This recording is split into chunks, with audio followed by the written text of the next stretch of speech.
Okay, perfect. So this is a classic law of multiple proportions and composition problem. So let's write out what we know. So in PCl3, we have a total of 1.03 grams of phosphorus, okay? We also know that we have 3.5 grams of chlorine. Wonderful. I'm just going to write it as monoatomic for now. Okay. In our mystery compound, we see we have 5.83 grams of chlorine, and we have an identical 1.03 grams of phosphorus. So looking at the masses of each element, utilizing the law of multiple proportions, if we have the same mass of an element in two separate experiments, would we expect the number of atoms of that element in the formula to be the same or different? The same, exactly. So we've already established the first part of our formula is we have one phosphorus because we have the same mass of phosphorus. Okay? Now let's think a little bit about chlorine. In our first experiment, we know we have how many chlorine atoms in phosphorus trichloride, or PCl3? 3. So we have 3 chlorine atoms, and that correlates to what mass of chlorine? What mass of chlorine? 3.5, right? So we're establishing a relationship between the atoms of chlorine in our formula and the mass of chlorine reacted to generate that compound. In our second unknown compound, how many grams of chlorine do we have? Yep, 5.83. So then the grams of chlorine cancel, and all we have to do is just punch this into our calculator. So we're going to take 3 times 5.83. And you should get about 17 after the first manipulation. And then we're going to divide by 3.5. And that should give you a total of 5. A nice, perfectly round whole number, which makes sense because if we're talking about atoms of chlorine, would we expect to see a fraction? Are fractions allowed in the formula? No. So the fact that we get a nice whole number suggests that we've performed these calculations correctly. So the formula would be PCl5. There we go. Does that make sense? Okay. Any questions on this example before we talk about the next example? Yes. Yes. Yes. So the reason why I wrote it as Cl in this case is because when we're talking about it contains, it's the mass of that element, and it's typically going to be found as atoms instead of a molecular compound. If we're talking about reacts, then yes, we write it as Cl2. Both methods will give you the same answer. It's just I'm being very sensitive to the fact that we're talking about composition instead of reaction. The way that those problems are solved are exactly identical. Yeah. So if we were talking about chlorine gas reacting, then yes, we write it as Cl2. But since we're talking about it contains chlorine atoms, we write it as Cl. Does that make sense? Perfect. So here's an example where we're dealing with chemical reactivity and the law of multiple proportions. Okay, so let's break down what we know about this problem.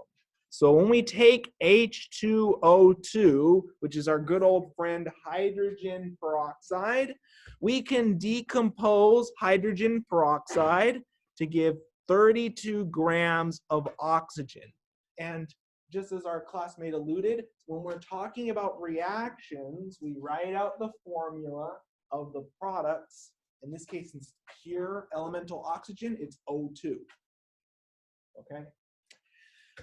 We also generate as a byproduct from this decomposition a total of 2 grams of hydrogen that we'd write as H2.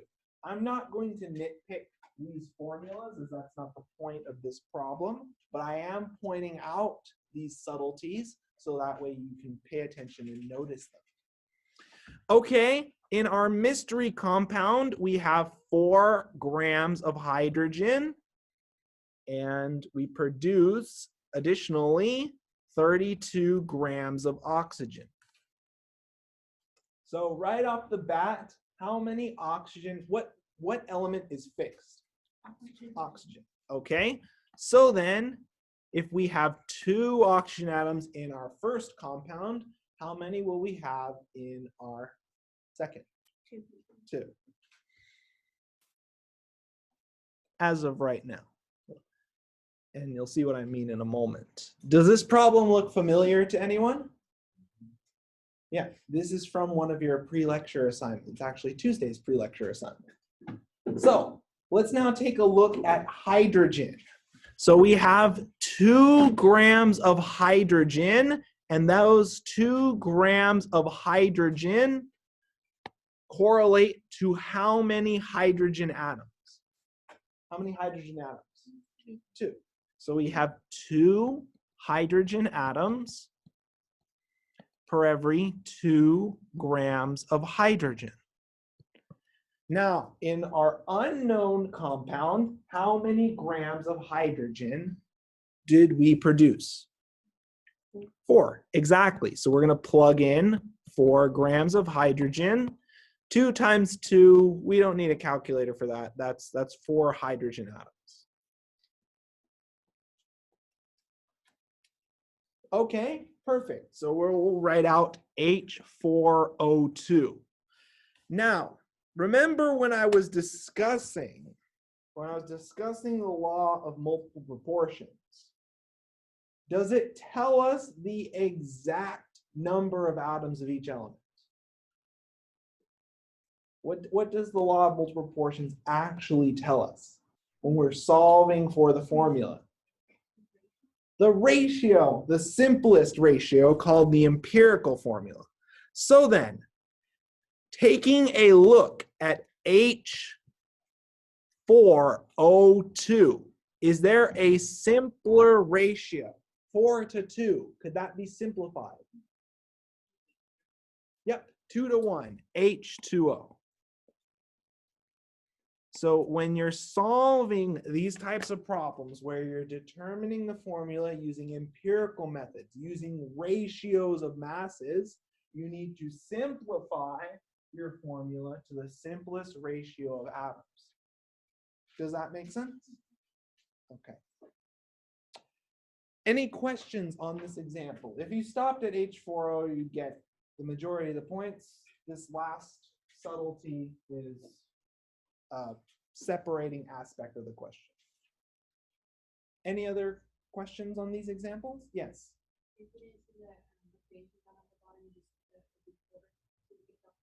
Oh no, I'm just showing my work explicitly. If you can see, since the numbers are pretty round and easy to see ratios of, there's no penalty if you do that.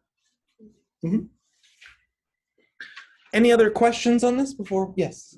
So for another problem, if our answer is C2O2, we would reduce that to CO. Yes. Unless you're given other pieces of information. In this case, an additional aspect of why we reduce this formula further is H4O2 is a bit of a nonsensical formula from the perspective of Lewis structures and charges. So it immediately sets off a red flag. Does that make sense? Perfect. So let's now talk a little bit and continue our discussion of nomenclature. So when we last left off, we talked a lot about divisions of the periodic table. And remember how I told everyone, this is the exam periodic table. that you're going to have access to, and I would highly encourage you to bring it each class session. Without the periodic table, you're missing a lot of meaningful information that we use in class. Beyond that, let's now delve into how certain divisions of the periodic table affect the formulas of elements and how we can use the element's identity to predict the behavior and properties of compounds. Okay? So now we're putting these elements together to make compounds.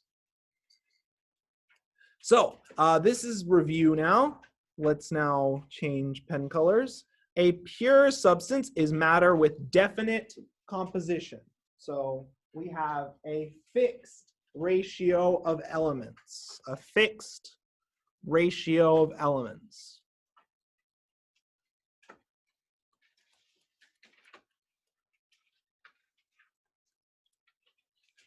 For example, H2O, carbon monoxide, NO2.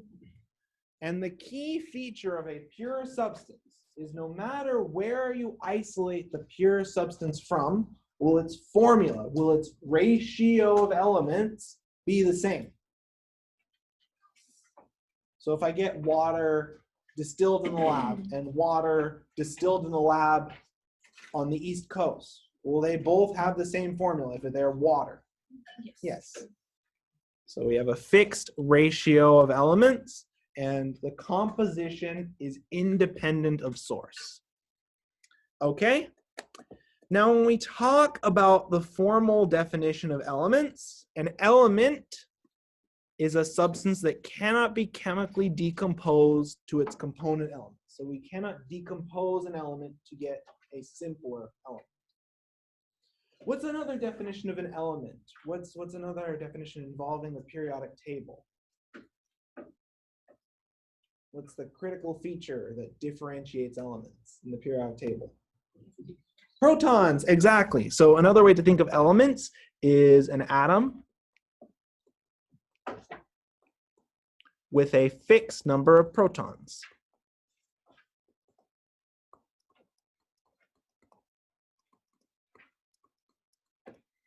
And we call this number of protons the atomic number.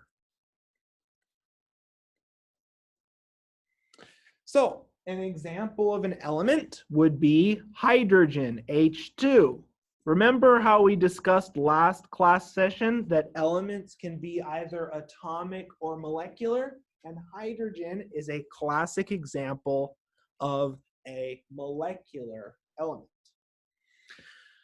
Hydrogen in the periodic table is shown with a symbol H1, so it has an atomic number 1. Other examples of elements, let's do an atomic element. So what's an example of an atomic element, a metal?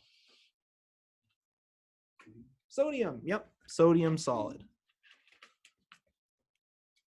And if you look at a pane on the periodic table, sodium has an atomic number of 11. So as you can see, we can differentiate these two elements based on their number of protons, based on their atomic number, based on their element symbol, and based on their overall formulas as well. Now, the key feature with regards to the empirical definition is if you take this block of sodium and you try to decompose it to yield a simpler element, can you get a simpler element from pure sodium alone via chemical methods? No, no matter how hard you try, at best, you're going to generate, or you're just going to get back your sodium. Now, where things get a little bit interesting is when we start to talk a little bit about compounds. So a compound is a substance that can be chemically decomposed to its component elements. Another definition that's equally useful is that a compound is a substance containing two or more different elements. So for example, when we looked at composition, we looked at examples involving hydrogen peroxide, for example. hydrogen peroxide is a compound, first and foremost, because we clearly see it has atoms of two different elements, right? Does everyone see the two different symbols? Okay. Additionally, if you heat hydrogen peroxide, you'll be able to generate hydrogen gas and oxygen gas if you're careful under your conditions and you use the correct catalyst. So in effect, we have taken a compound and under chemical conditions, through a chemical reaction, we are able to generate pure elements.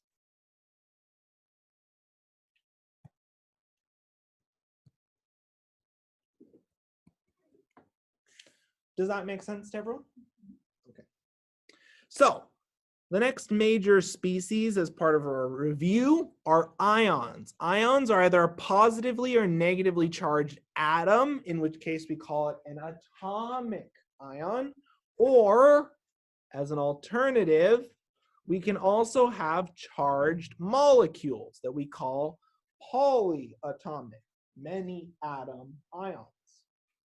So let's write out a typical polyatomic ion. So SO4 2-, otherwise known as sulfate. This is a polyatomic ion. It's a collection of atoms chemically bonded together that has an overall net charge. So this entire collection of sulfur and oxygen atoms, this molecule has an overall charge of 2-. Does that make sense? So we call this a polyatomic ion. You can also call it a molecular ion if you're so inclined. Of course, would someone like to give me an example of an atomic ion? It's an example of an atomic ion. Sure, Cl-. So Cl- would be an atomic, and since it's negatively charged, it would be an anion. Anions are negatively charged. Is sulfate also an anion? Does it have a negative charge? Yes, so it's also an anion.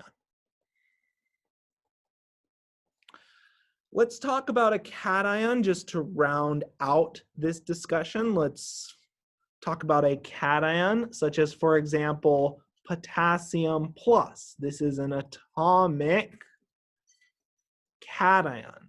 And the reason why it's a cation is it's a positively charged ion. Does that make sense? This should look like review from the earlier chapter. Okay, let's keep going now. Polyatomic ions, once again, are ions containing multiple atoms with a net molecular charge. So let's mix up our examples. Another pretty famous polyatomic ion, and let's use the same orange color for that, is nitrate, NO3-. So it's a collection of atoms with an overall molecular charge. So all of this collection of atoms has a negative charge. And again, just to emphasize, because it's negatively charged, is it a cation or an anion? Anion. Anions are negative. Okay, let's look at a polyatomic cation. The main one that you'll see in this class is ammonium, which is NH4+. Ammonium. While NO3 is nitrate. Just to help you correlate name and structure. That's what we'll be doing later on in this chapter. So we're going to show our collection of atoms. And the key thing is that this entire collection of atoms, this NH4 molecule, has a positive charge. So we would call this a cation.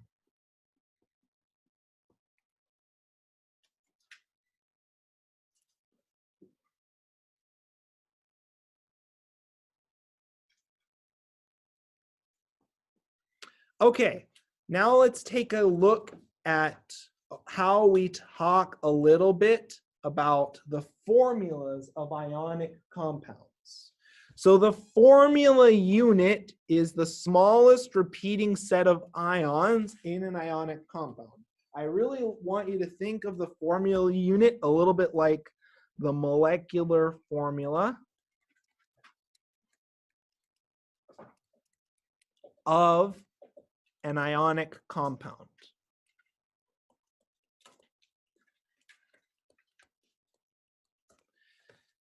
And as I discussed in earlier chapters, when a problem asks you for formula units, the best way to think about formula units is molecules of ionic compound.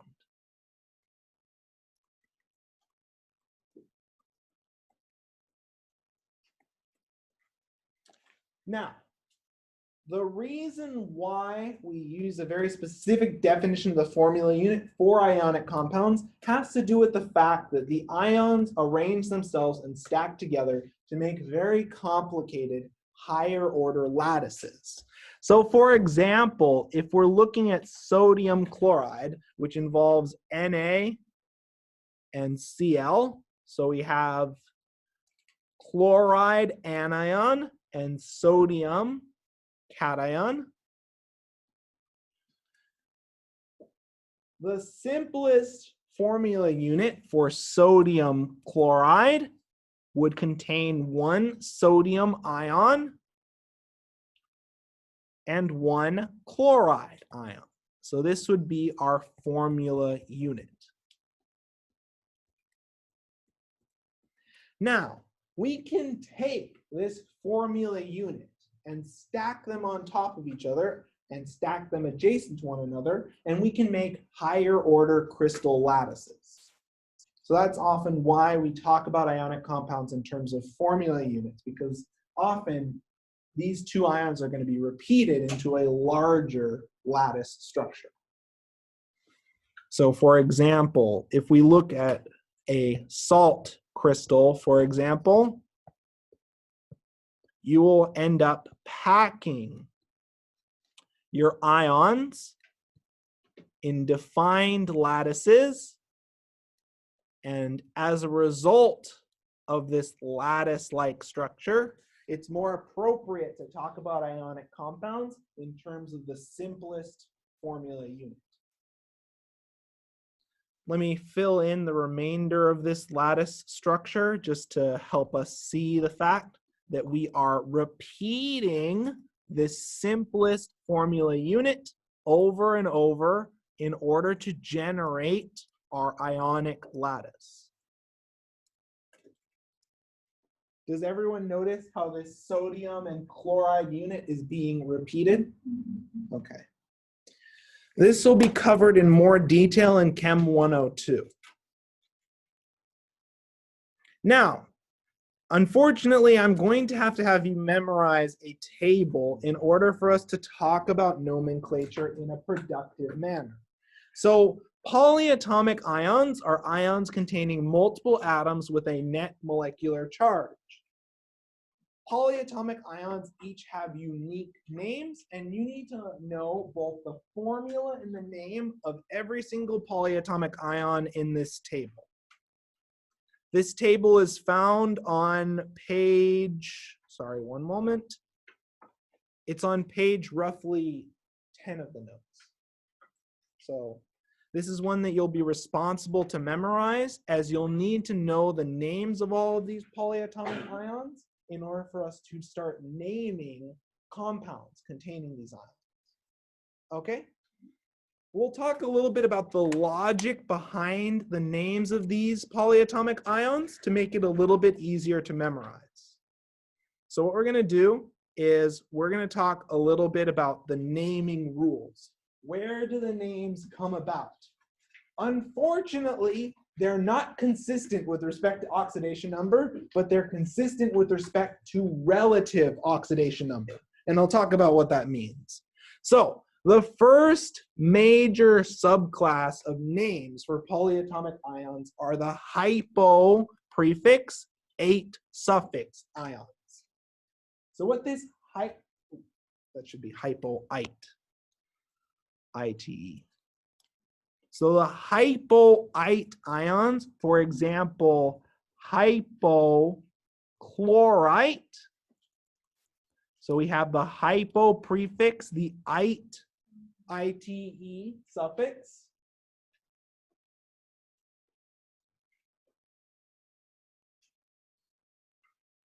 Oh, one moment.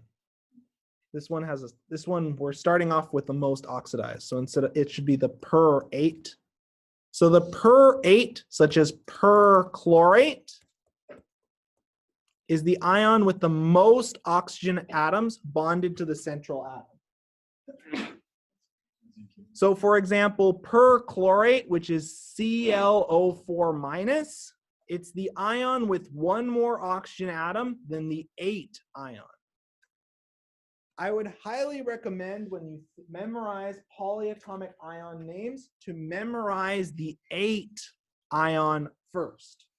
The ATE suffix ion is the most prevalent polyatomic ion, and it's the name that is modified to get structures containing more or less oxygen atoms. So let's talk about the ATE ion. So the ATE suffix, it's the ion with the second most oxygen atoms, and it's easiest to memorize the ATE suffix ion because by modifying this name, you can write out the structures and name polyatomic ions containing more or less oxygens. So let me show you how this works. So for example, if we have chlorate, so chlorate is ClO3 minus. So if I wanted to name the polyatomic ion with one more oxygen atom, so when we go from 8 to per8, we gain one oxygen atom. Does everyone notice how we go from chlorate to perchlorate, ClO3 to ClO4? How many oxygens did we gain? 1. And as a result, we picked up the per prefix. Does that make sense? Okay. Now, in terms of polyatomic ions with less oxygens, so let's look at what happens when we start losing oxygen atoms. The ITE suffix is used to describe the ion with one less oxygen atom than the 8 ion. So for example, chlorate, if we lose an oxygen atom, turns into chlorite. And if we've lost an oxygen atom, what would the formula be? Instead of ClO3, it would be ClO2 minus. A critical feature of this naming convention is that our charge does not change. The only thing that changes are our prefixes and suffixes and our number of oxygen atoms. Does that make sense? Okay. Now, if we continue to draw structures with even less oxygen atoms, if we lose an additional oxygen atom from our chlorite structure, we pick up the hypo prefix. The hypoite set of prefixes and suffixes indicate the ion with 2 less oxygen atoms than the 8. It's the ion with the least number of oxygen atoms. So if we lose another oxygen atom, we go from chlorite to what? Hypochlorite, exactly.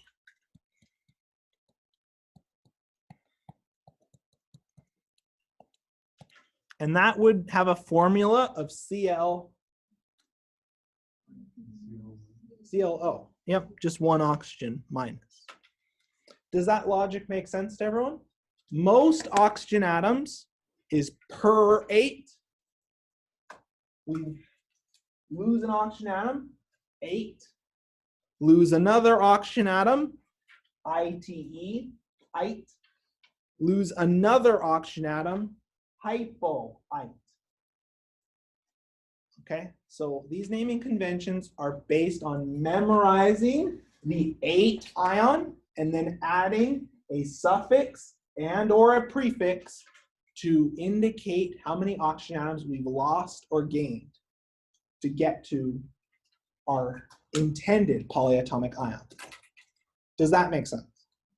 It's one way of reducing the total amount of polyatomic ions you have to memorize. Okay, let's keep going. So again, we have our periodic table. There are plenty of references for that. Now that we've discussed this idea of ions and polyatomic ions, let's talk about one of the principal bonding interactions found in ions, and we call it an ionic bond. It's an interaction between a metal cation and a non-metal anion. So we have a metal cation, which is positive, and a non-metal anion, which is negatively charged. So this is a very strong interaction because, as we discussed, using an example of sodium chloride, sodium plus, chloride minus, what happens when we have opposite charges? Do they attract or repel? Attract. So then,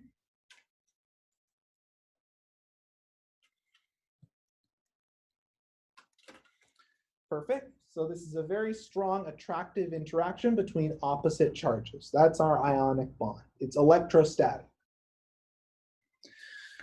Now, the other major type of bond that you can see is what's known as a covalent bond. And this involves the sharing of outermost electrons. So in a covalent bond, this is primarily occurring between 2 or more nonmetals.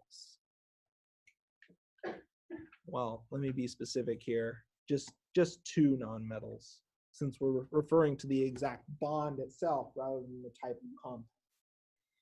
So an example of a covalent bond would be in H2, which is hydrogen gas. So in a covalent bond, what a covalent bond represents is a sharing of electrons in a relatively even manner between our atoms. So this set of shared electrons is known as a covalent bond. And it's shared electron pairs.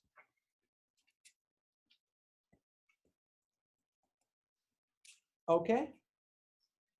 Now, based on whether your bonding atoms are metals or nonmetals, we in turn end up with different types of compounds. So, the first major type of compound is the covalent or molecular compound. It involves 2 or more atoms covalently bonded together. Covalent and molecular compounds are composed of 2 or more nonmetals, and they are neutral. They have no overall charge. Okay? So an example of a few covalent and molecular compounds would be ammonia, NH3. Is nitrogen a nonmetal? Is nitrogen on the right-hand side of the periodic table? Yes. Is hydrogen a nonmetal? Yes. Okay, other examples of covalent compounds would be carbon dioxide. Is carbon a nonmetal? Yes. Is oxygen a nonmetal? And just to make clear, what are we assessing this based on? If we look at the periodic table, we zoom in on the periodic table, what side of the periodic table are carbon and oxygen found on? The left or the right? Right. And where are nonmetals found? On the right. Exactly. Okay, just to make that logic clear. Okay. Before we discuss entirely ionic compounds, we're now going to talk a little bit about electronegativity. So electronegativity is a critical property of atoms that helps us understand the nature of a chemical bond. So when we think about electronegativity, the best way I like to think of it is how readily an atom attracts electrons in a bond, or electron density in a bond. So, does anyone notice something a little bit odd? Anyone notice a relationship between electronegativity and element identity? What types of elements are our most electronegative? The nonmetals, right? Everything on the right, we see these giant electronegativity values of 4 and above. So in general, our nonmetals are very electronegative.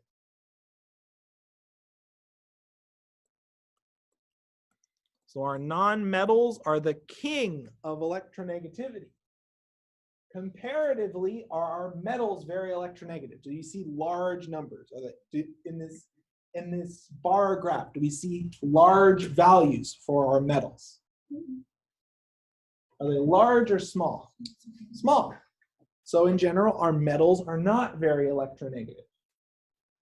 Now, why does this matter? So in general, when I like to think about electronegativity, I like to think of fluorine. Fluorine is the king of electronegativity, and electronegativity increases as you move up and to the right on the periodic table. The closer you are to fluorine, in general, the more electronegative your element is. Now, thinking about this definition of how readily an atom attracts electron density in a bond. So what types of ions have a lot of electrons? What type of ions have excess electrons? Cations or anions? What was that? Anions, yep. So looking at electronegativity, we can rationalize a little bit why our nonmetals prefer to form anions, or negatively charged ions. They readily attract electron density in a bond. They want to surround themselves with a large amount of electron density, and as a result, the majority of many of the bonds that they form are typically going to be ionic if they're bonded to a metal. Let's think about our least electronegative elements, such as metals. So in general, if it's not very electronegative, does it hold on to electrons readily? Does it want to lose, or does it want to gain electrons if it's not very electronegative? Lose. So in general, this electronegativity chart also helps explain why our metals prefer to form cations. And the reason why, when ionic compounds typically involve a metal and a nonmetal, is because our nonmetals are able to pull electron density away from the metal to the point where you have formal charges, straight charged ions. So let's talk about how to unpack electronegativity to describe bonding. So it's best to think of chemical bonding as a bit of a continuum, depending on delta En. And what is delta En? Delta En is the difference in electronegativity. Let me write it down here to save space.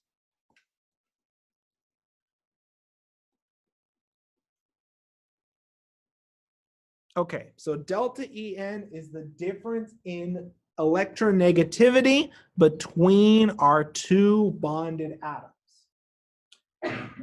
And this difference in electronegativity determines whether a bond is ionic, polar covalent, or pure covalent. So let's talk about our first example. Our first example is when our difference in electronegativity is less than 4 or 0.4, and we have a pure covalent also known as a nonpolar bond. Examples of these types of bonds would be a carbon-hydrogen bond with a difference of electronegativity. So we take about 2.4 for carbon minus 2.1 for hydrogen. That gives us 0.3. Now, you don't need to memorize these numbers. What I do want you to appreciate is what these numbers actually mean. So, if the electronegativities of our two elements are very close to one another, are both of these elements pulling electron density with the same strength? Do they both want that electron density in equal amount? Yeah. So then, if they're both pulling, if they're both attracting electron density with about the same potency, ultimately, what's going to happen? Is the electron density just going to sit in the middle if they're both pulling with equal strength, just like a tug of war? They're equally matched. If they have similar electronegativities, they both attract electron density to a similar degree in a chemical bond, what's going to happen? Are any of these atoms going to win? No. So what results is, even though these atoms are relatively electronegative, overall, this small difference in electronegativity implies an even sharing of electrons.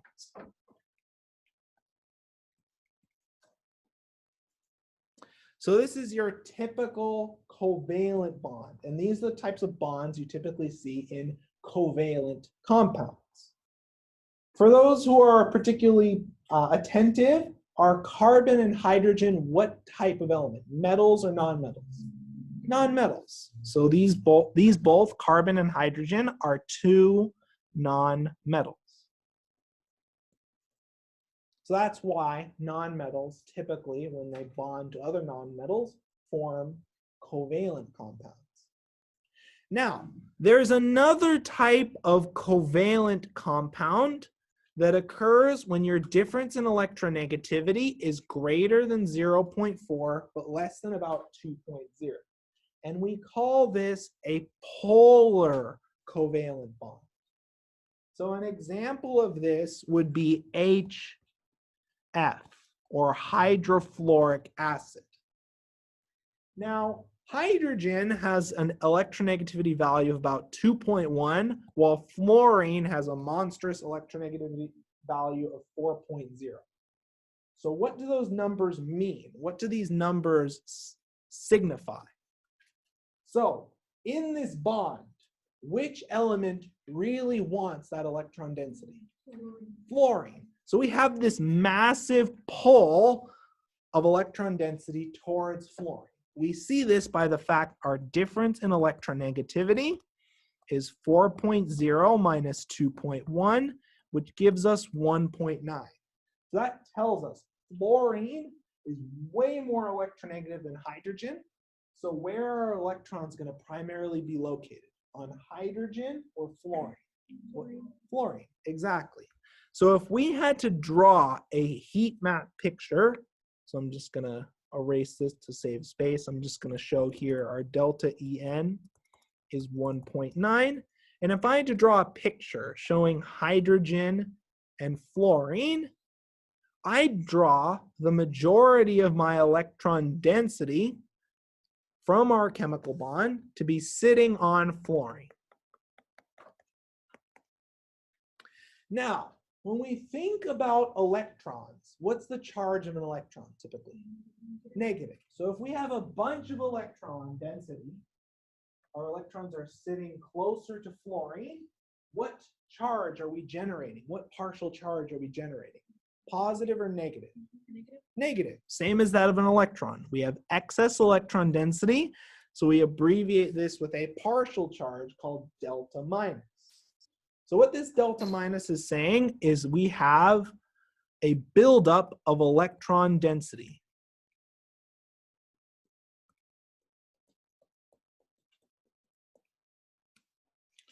Does that make sense to everyone? The logic behind this? Electronegative atoms attract electron density in a bond towards themselves. You pile electrons around your more electronegative atom, And as a result, it starts to build up this partial charge. Now, poor hydrogen, does it have very many electrons? Does it have very much electron density surrounding it? No. No. So then, what happens when we lose electron density? What type of charge occurs? Positive, exactly. So we have a delta plus. And this delta plus indicates a lack of electron density.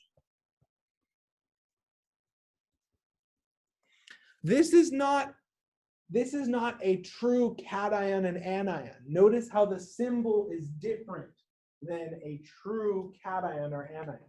This is a partial charge. So it's not as strong of a charge as in a true cation or anion. However, because we have a separation of charges, this separation of charges allows molecules to interact based on those charges. And we can draw out this separation and uneven distribution of electron density using an arrow known as a dipole. So what this arrow is telling us is from the start of the arrow is a region that lacks electron density, and at the end of our arrow is a region that has an excess of electron density. And this is really important because we have partially charged regions of our molecule. Can charges attract and repel? Yes. It's just not as strong because they're partial charges. So we call these polar covalent compounds. Now, again, what type of atoms are involved in bonding to form polar covalent? Are hydrogen and fluorine still nonmetals? Yes. So you can see polar covalent compounds when you have two nonmetals. Okay, the last major type of bonding is the ionic bond. And this is when our difference in electronegativity is greater than 2.0. So let me show chlorine or chloride in this case. And let's use a more esoteric metal. Let's go with cesium. Sure, cesium plus. So in this case, our difference in electronegativity, our delta En, is about 3.0 minus 0.5. And that gives us a difference of electronegativity of 2.5. So the meaning behind this large delta En is essentially saying, so which of these two atoms would we expect to be more electronegative? Which one is more electronegative? Chlorine, by far, by far. It's a nonmetal, it's far to the right on the periodic table. Okay, so before I draw the charges, let's just pretend we're gonna try, and this won't go so well, we're gonna try to share electrons between these two atoms. Now, considering this monstrous difference in electronegativity, my first question to all of you is, which atom is going to pull that electron density towards itself? Chlorine. So the majority of this electron density will almost 100% sit on our chlorine atom. Now, the distinction between just a polar covalent bond and a true ionic bond is that this difference in electronegativity is so great that they're not going to share electrons anymore. Chlorine is just going to take the electrons and form an anion. So there's no sharing involved here. Ionic bonds, they don't share. You have cesium plus, the porous cesium was robbed of its electron, and you have chloride anion. And these two ions are attracted because we have opposite charges. So cesium didn't completely lose out. It actually wants to lose its electron. That's why that's part of the reason why it has such a low electronegativity value. Does that make sense? Now, so then we see ionic bonds when we have what two species? What two types of atoms? Yep. So we have a metal plus a nonmetal.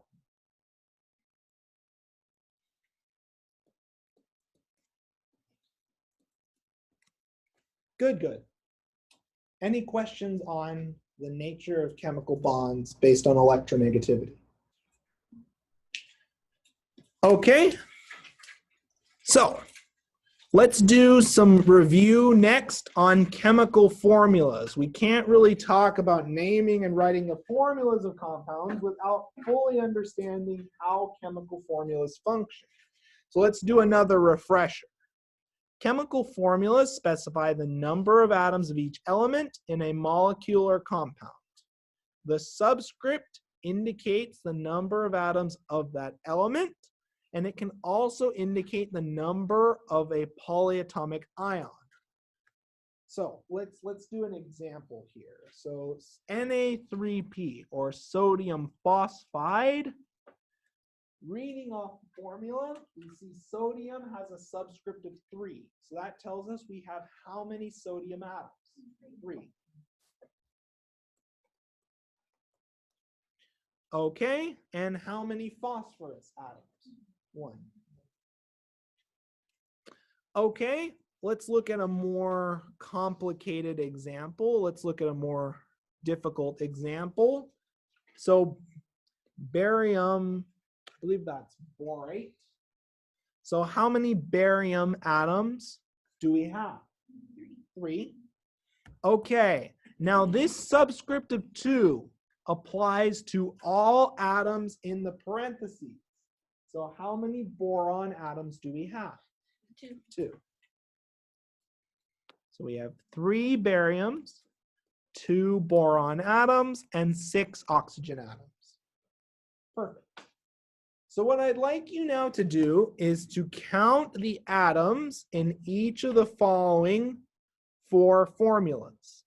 And we'll come together as a group to discuss in approximately 2 to 3 minutes.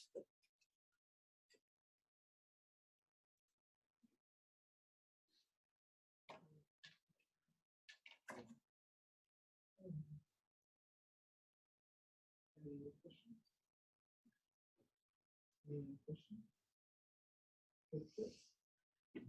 Yes.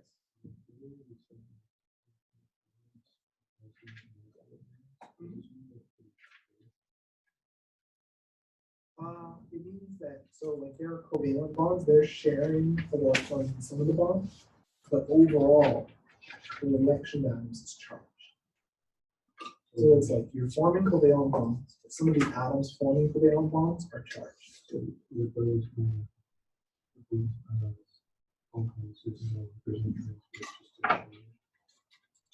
It's a sharing between atoms, but overall the molecule has a charge, and so it can participate in ionic bonds with other ions.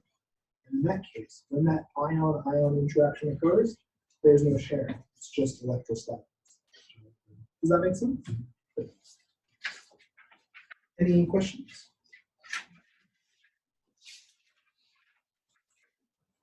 Any questions?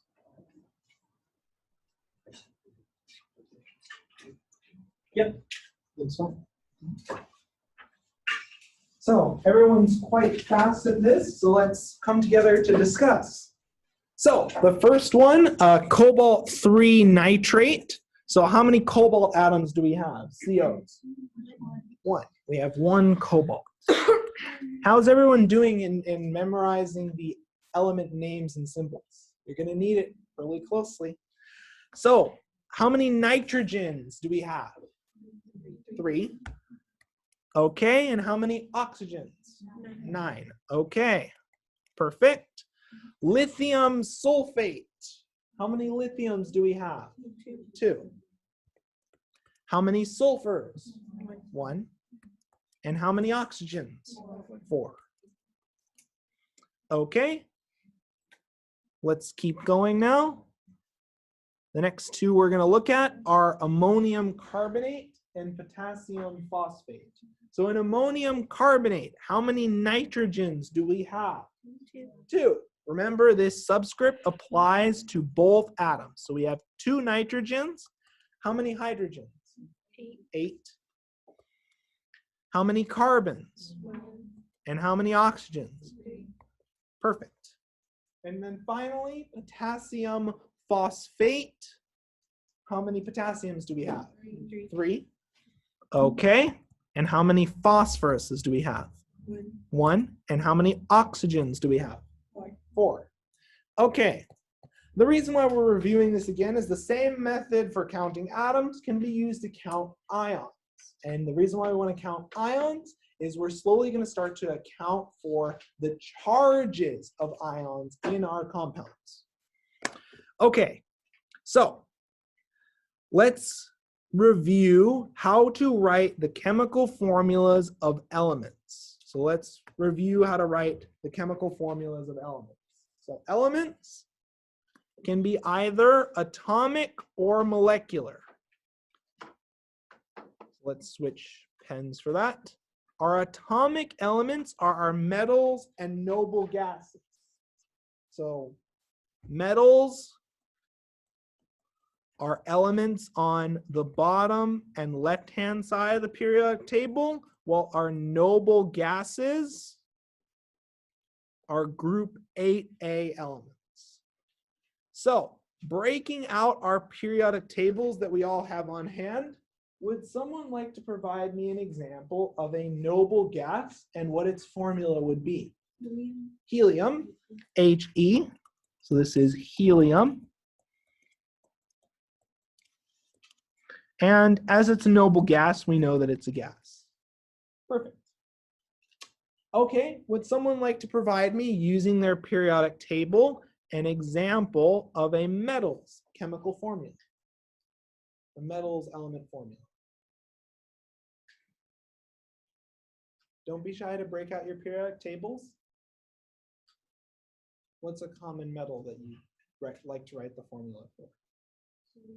Sodium. Sure, sodium. Sodium is Na, and we'll learn later on that it's a solid. The main point for now is that when you hear the word sodium, you should be able to write Na. Key features of both of these formulas: how many atoms do we have? How many atoms do we have? 1, because they're atomic elements. Okay, let's look at our molecular elements. So our molecular elements primarily consist of nonmetals, which are on the upper right-hand corner of the periodic table.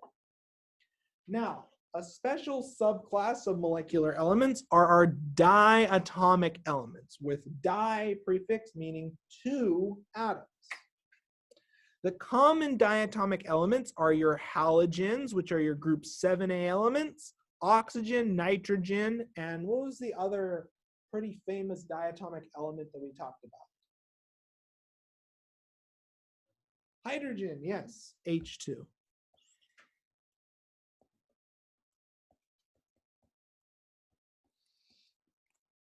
Would someone like to please break out their periodic table and please tell me the formula of a halogen, group 7A. Take a moment to review that. Break out your periodic tables.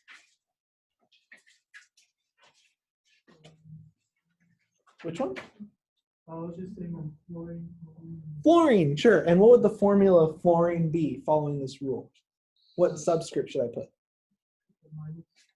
Oh, that's fluoride, so that's ion charge. That is correct, but as a molecular species, if it's a diatomic element, F2. F2, exactly.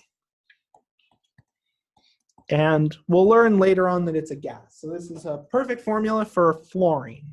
Exactly right. Okay, so just to remind everyone where we are getting that information. So if we go to a periodic table that you'll be provided on the exam. So if we look at our group numbers, 7A, 8A, 6A, the halogens are in column group 7A, and fluorine is one of those halogens. What other answers are acceptable? Fluorine, bromine, iodine, yeah. Yeah, though that's pretty rare. It's not very stable. Perfect. Okay.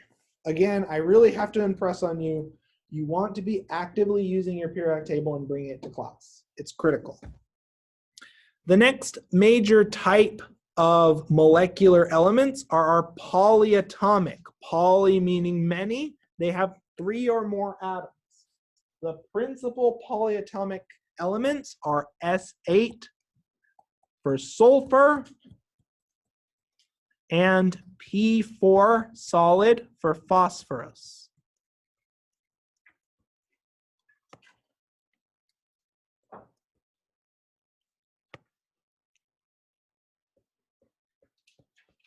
And the goal of this section is you're now responsible, given the name of an element, of correctly writing the formula. You're not yet responsible for the states, except for the noble gases, because that's obvious. Noble gases are gases. Okay, there's one special term used to describe chemical formulas of elements and different chemical formulas for the same element. So allotropes are multiple distinct chemical formulas of an element in a given physical state. Oxygen has probably one of the more famous allotropes. So O2 gas is oxygen, right? So this is the textbook formula of oxygen. One moment. Oops. So this is the textbook formula of oxygen.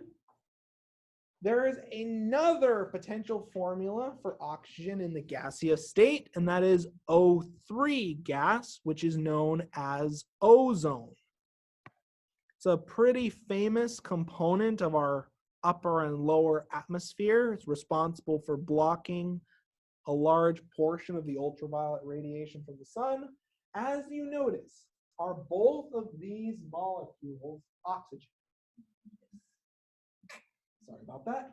But do they have different formulas? Yes. So it's the same element in the same state with a different chemical formula. So both are forms of elemental oxygen.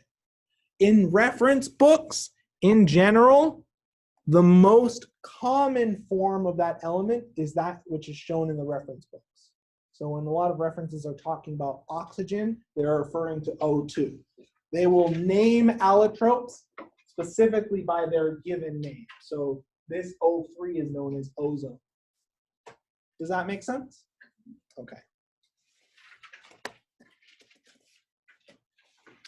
So let's now talk a little bit about periodic trends and how do different elements behave. What are the general preferences?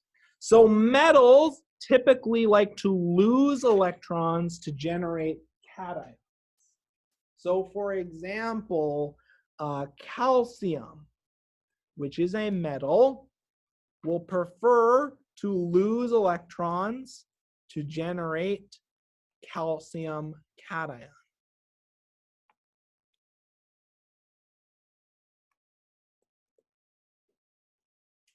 So metals like to lose electrons. As an opposite point to that, non-metals typically gain electrons to generate anions. So a classic example of this would be sulfur. I'm going to write sulfur just as in its atomic form to make the gain and loss of electrons a little bit easier to see. So sulfur will prefer to gain electrons to generate sulfide anion. To showcase an example of a non-metal gaining electrons in its molecular form, which is a little bit more accurate, chlorine gas, and chlorine as an element, prefers to gain electrons to form chloride ion. The reason why I broke sulfur into its atomic form is just to make it easier to see, because S8, I don't want to write 16 electrons here, because then then it gets lost in the math. Any questions on periodic trends? Metals lose electrons, non-metals gain electrons. Now, there's a really important rule involved that stems from what's known as the octet rule or the noble gas rule. The charge of the preferred ion formed by an element is equal to the group number. So this first rule generally applies if we are dealing with a metal.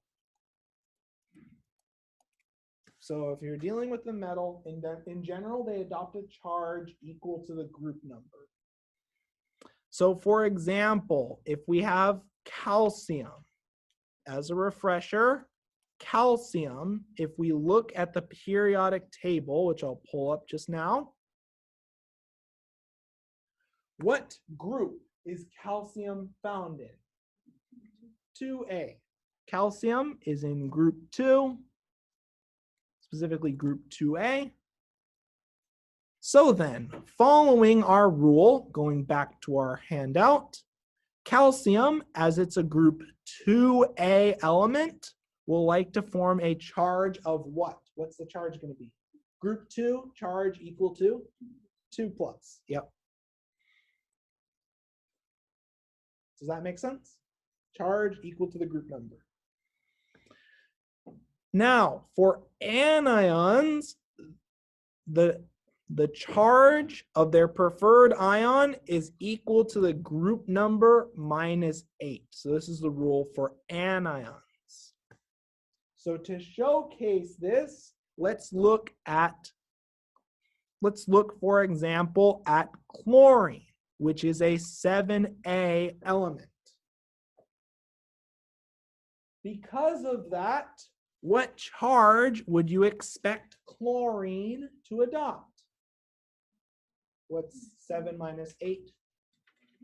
-1. Just to show that calculation, 7 minus 8, let me make that 8 a little bit easier to see. That gives us -1, so we'd form chloride, Cl minus, adopts a negative charge. Does that make sense? Okay. If it's ever ambiguous, what you're going to do is you're going to calculate both of these expected charges, and whichever number is smaller is the preferred charge in general. For those who are curious and thinking about all the different elements, carbon in general does not like to ionize. In general, prefers to strictly form covalent bonds. There are very, very, very, very almost zero compounds where carbon is ionizing to the 4 plus or 4 minus charge. So let's do some more examples. So I have another set of elements. We already did chlorine. So if we looked up chlorine in the periodic table, and I would highly recommend using the periodic table with the group numbers from this chapter 3 note set. Not all periodic tables are nice and give you the group numbers straight off the bat. In cases where you are not given the group numbers and instead you have to rely on these larger numbers below, the trick to get the group number is if the number is greater than 10. So if your number is greater than 10, you take this number, 17, and you subtract 10 from it. And that's how you get the group number for your non-metals. Just in case you have to deal with a weird periodic table on a standardized exam or in another class. In general, if it's a number in front of an A, that's the clearest indication of the group numbers. But not all periodic tables will give you the group numbers. So for chlorine, this is pretty straightforward. We actually did this example already. So for chlorine, what is chlorine's group number? 7. Okay, so it's group 7. 7 minus 8 gives us -1. So chlorine would like to form chloride. For sodium, let's switch to the metal color. For sodium, What is sodium's group number? 1A. So sodium, being a 1A element, will form a charge of plus. Yep. Now, because this method is based on the group number, can we just as easily predict the preferred charge of lithium? Yes. So let's repeat this just to showcase it. Lithium is a 1A element, right? It's in the same column, same group. So does it have the same group number? Yeah. So if it's a 1A element, what charge will lithium adopt? Yep, +1. Okay. Let's keep going. So we'll continue this lecture in laboratory. We'll stop our lecture portion in this period right now.